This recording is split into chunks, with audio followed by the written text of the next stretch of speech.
everyone, welcome to my channel Science Study। Friends, आज का ये मेरा वीडियो पूर्ति पर आधारित है। इससे पहले के वीडियो में हमने जाना था कि मांग क्या है, मांग के नियम क्या है, मांग की लॉज क्या है। आज हम जानेंगे पूर्ति क्या है और ये इकोनॉमिक्स का एक इम्पॉर्टेंट चैप्टर है, मांग और पूर्ति। फ्रेंड्स, मांग तो हम लोगों ने देख लिया, अब हम जानेंगे पूर्ति क्या है। आज हम जानेंगे पूर्ति क्या है, पूर्ति तालिका क्या है, पूर्ति तालिका के प्रकार, पूर्ति की लोच क्या है। सबसे पहले हम देखते हैं पूर्ति क्या है। वस्तु की पूर्ति से आशय वस्तु की उस मात्रा से है जिसे एक विक्रेता एक निश्चित कीमत पर बाजार में बेचने को तैयार होता है। ठीक है, क्या है, एक विक्रेता क्या करता है, एक निश्चित कीमत पर, ठीक है, बाजार में उसे बेचता है किसी भी वस्तु को। एग्जाम्पल हम यहाँ पे देख रहे हैं, 120 रुपए प्रति क्विंटल की दर पर बाजार में चना की पूर्ति कितनी है, 1000 क्विंटल। अगर हम ये कहें कि बाजार में गेहूं की पूर्ति 2000 क्विंटल है, तो इसका कोई अर्थ नहीं होता है, क्योंकि बिना मूल्य बताए पूर्ति का कोई अर्थ नहीं होता है। जिस प्रकार मांग का संबंध मूल्य से होता है, उसी प्रकार पूर्ति का संबंध भी मूल्य से जुड़ा रहता है। ठीक है फ्रेंड्स, आगे हम देखते हैं पूर्ति तालिका क्या है। विभिन्न मूल्यों पर बाजार में बेची जाने वाली वस्तुओं की मात्राओं को एक तालिका के रूप में व्यक्त किए जाने पर उसे पूर्ति तालिका कहते हैं। ठीक है, विभिन्न मूल्यों पर बाजार में वस्तुएं बेची जाती है, तो जब हम उसे एक तालिका के रूप में व्यक्त करते हैं तो वह पूर्ति तालिका कहलाती है। ठीक है, मूल्य एवं बेची जाने वाली मात्रा में कार्यात्मक संबंध ही पूर्ति तालिका है। ठीक है, अब हम देखते हैं पूर्ति तालिका के प्रकार। व्यक्तिगत पूर्ति तालिका, एक निश्चित समय पर एक विक्रेता किसी वस्तु की विभिन्न कीमतों पर विभिन्न मात्राओं को बेचने को तत्पर है। ठीक है, ये क्या होता है, एक निश्चित समय पर क्या हो रहा है, एक विक्रेता, एक ही विक्रेता है और वह क्या कर रहा है, किसी वस्तु की विभिन्न कीमतों पर, ठीक है, विभिन्न कीमतों पर विभिन्न मात्राएं बेच रहा है, तो उसे उस व्यक्ति की व्यक्तिगत पूर्ति तालिका कहते हैं। विक्रेता की पूर्ति तालिका अनुमानित कीमतों और बेची जाने वाली अनुमानित मात्राओं के आधार पर बनाई जाती है। अब हम देखते हैं फ्रेंड्स बाजार की पूर्ति तालिका। ठीक है, व्यक्तिगत पूर्ति तालिकाओं के आधार पर संपूर्ण बाजार की पूर्ति तालिका तैयार की जाती है।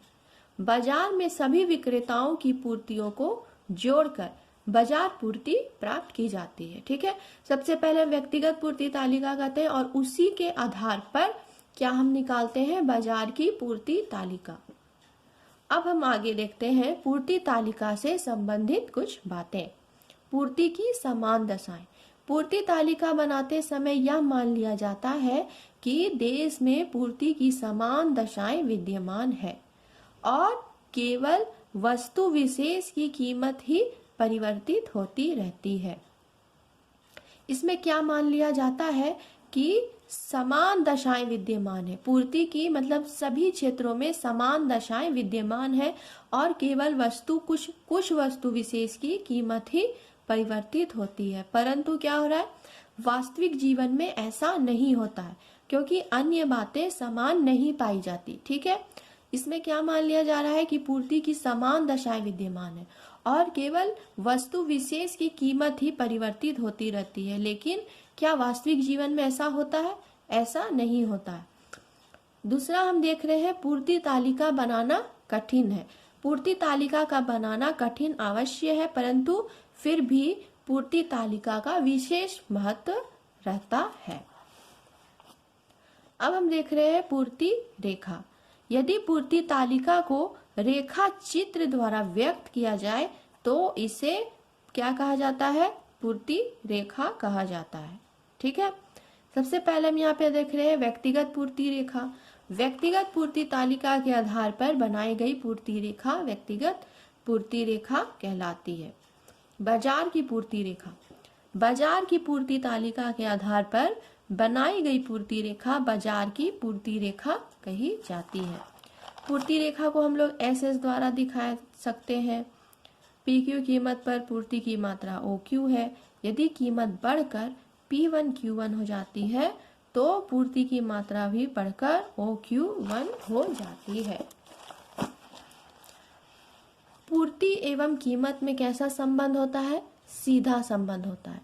कीमत बढ़ने पर पूर्ति बढ़ेगी तथा कीमत घटने पर पूर्ति घटती है। पूर्ति रेखा की मान्यताएं क्या है? आय में कोई परिवर्तन नहीं। यह मान लिया जाता है कि क्रेताओं और विक्रेताओं की आय में कोई परिवर्तन नहीं होता। पूर्ति रेखा जब हम बनाते हैं तो ये मान लिया जाता है कि आय में कोई परिवर्तन नहीं हो रहा है। साधनों की कीमतें भी स्थिर है। ठीक है। तीसरा है परिवर्तनों में निरंतरता। यह मान लिया गया है कि कीमत तथा पूर्ति के पारस्परिक संबंध में निरंतरता बनी हुई है, परंतु व्यवहारिक जीवन में ऐसा नहीं होता है। कीमत में एक निश्चित मात्रा में परिवर्तन होने पर पूर्ति में भी परिवर्तन हो जाता है। तकनीकी ज्ञान में कोई वृद्धि नहीं। यह मान लिया गया है कि उत्पादकों एवं विक्रेताओं के तकनीकी ज्ञान में कोई वृद्धि नहीं है। तो ये सारी चीजें पूर्ति रेखा जब हम बना रहे हैं तो ये मान लिया जाता है कि आय में परिवर्तन नहीं है, साधनों की कीमतें स्थिर है, परिवर्तनों में निरंतरता है और तकनीकी ज्ञान में कोई वृद्धि नहीं है। अब हम देखते हैं फ्रेंड्स पूर्ति के नियम क्या है। ठीक है। कीमत तथा बेची जाने वाली मात्रा के संबंध को पूर्ति का नियम कहते हैं। ठीक है। पूर्ति के नियम के अनुसार कीमत व बेची जाने वाली वस्तु में सीधा संबंध प्रदर्शित होता है। ठीक है। सीधा संबंध होता है। पूर्ति का नियम मांग के नियम के विपरीत है। पूर्ति का नियम एक परिणात्मक कथन न होकर एक गुणात्मक कथन माना जाता है। पूर्ति का नियम क्या है? मांग के नियम के विपरीत है। फ्रेंड्स, अब हम देखते हैं पूर्ति की लोच क्या है। ठीक है। पूर्ति की लोच। पूर्ति की लोच का विचार एक समानांतर विचार है। ठीक है फ्रेंड्स, अब हम यहाँ पे देख रहे हैं पूर्ति की लोच क्या है। पूर्ति की लोच का विचार एक समानांतर विचार है जो कि मांग की लोच के विचार से मिलता है। ठीक है। मांग की लोच के विचार से मिलता है। पूर्ति का नियम मूल्य में परिवर्तन होने के परिणाम स्वरूप पूर्ति में केवल परिवर्तन की दिशा को बताता है। पूर्ति का नियम क्या रहा है? मूल्य में परिवर्तन होने के परिणाम स्वरूप पूर्ति में केवल परिवर्तन की दिशा को बताता है।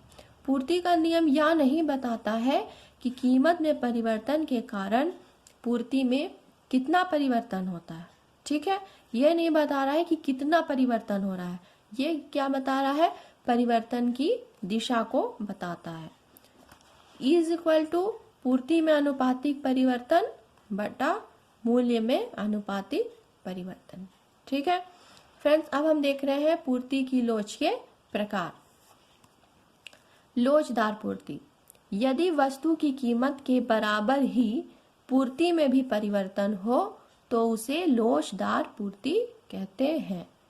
फ्रेंड्स, जैसा कि हमने देखा था मांग की लोच के प्रकार, उसी तरह से यहाँ पे है पूर्ति की लोच के प्रकार। अब हम आगे देख रहे हैं पूर्णतया लोचदार पूर्ति।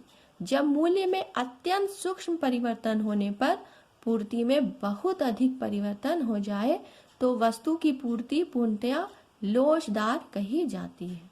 इसे अपरिवर्तित लोच भी कहते हैं।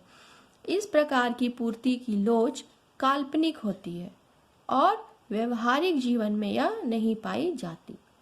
आगे हम देखते हैं अत्यधिक लोचदार पूर्ति। जब कीमत में आनुपातिक परिवर्तन की तुलना में वस्तु की पूर्ति में आनुपातिक परिवर्तन अधिक हो जाए। ठीक है। जब कीमत में परिवर्तन हो रहा है तो क्या हो रहा है? उसकी पूर्ति में अधिक परिवर्तन हो रहा है तो उसे अत्यधिक लोचदार पूर्ति कहते हैं। यदि मूल्य में 15% कमी होने से पूर्ति में 40% कमी हो जाए तो इसे अधिक लोचदार पूर्ति कहते हैं। आगे हम देखते हैं, इस पूर्ति की लोच को हम क्या कह रहे हैं, इकाई से अधिक लोच भी कहा जाता है। ठीक है, अब हम देख रहे हैं बेलोचदार पूर्ति। यदि वस्तु की पूर्ति में अनुपातिक परिवर्तन उस वस्तु की कीमत में अनुपातिक परिवर्तन से कम हो तो उसे बेलोच पूर्ति कहते हैं। क्या हो रहा है, जब वस्तु की पूर्ति में परिवर्तन क्या हो रहा है, उस वस्तु की कीमत में अनुपातिक परिवर्तन से कम हो रहा है तो उसे बेलोच पूर्ति कहते हैं। यदि वस्तु की कीमत में 30% की वृद्धि होने पर पूर्ति में केवल 15% की वृद्धि हो तो ऐसी पूर्ति को बेलोच पूर्ति कहते हैं। इसे इकाई से कम लोच भी कहते हैं। अब हम देख रहे हैं फ्रेंड्स, यहाँ पे पूर्णतया बेलोचदार पूर्ति। जब वस्तु के मूल्य में पर्याप्त परिवर्तन होने पर भी उसकी पूर्ति में बिल्कुल परिवर्तन ना हो। ठीक है, मूल्य में परिवर्तन होने पर भी उसकी पूर्ति में कोई परिवर्तन नहीं हो रहा है तो इसे पूर्णतया बेलोचदार पूर्ति कहते हैं। E = 0। पूर्ति की लोच को मापने की रीतियां, आनुपातिक रीति, इसे प्रतिशत परिवर्तन रीति भी कहते हैं। इसमें पूर्ति में अनुपातिक परिवर्तन को कीमत में अनुपातिक परिवर्तन से भाग दे दिया जाता है। ठीक है, दूसरी विधि है रेखागणित रीति। इस विधि द्वारा पूर्ति रेखा के किसी भी बिंदु पर पूर्ति की लोच को ज्ञात किया जा सकता है। पूर्ति की लोच को मापने की रीतियां हैं। फ्रेंड्स, आज हमने जाना पूर्ति क्या है, पूर्ति तालिका क्या है, पूर्ति तालिका के प्रकार क्या है, पूर्ति रेखा क्या है, पूर्ति रेखा की मान्यताएं, पूर्ति के नियम, पूर्ति की लोच और पूर्ति की लोच के प्रकार और पूर्ति की लोच को मापने की रीतियां। फ्रेंड्स, आज का ये मेरा वीडियो यहीं तक है। आपको ये मेरा वीडियो अगर पसंद आए तो इसे लाइक करें, चैनल को सब्सक्राइब करें। फ्रेंड्स, नेक्स्ट वीडियो हमारा जल्दी ही जारी होगा। तब तक के लिए फ्रेंड्स, थैंक्स।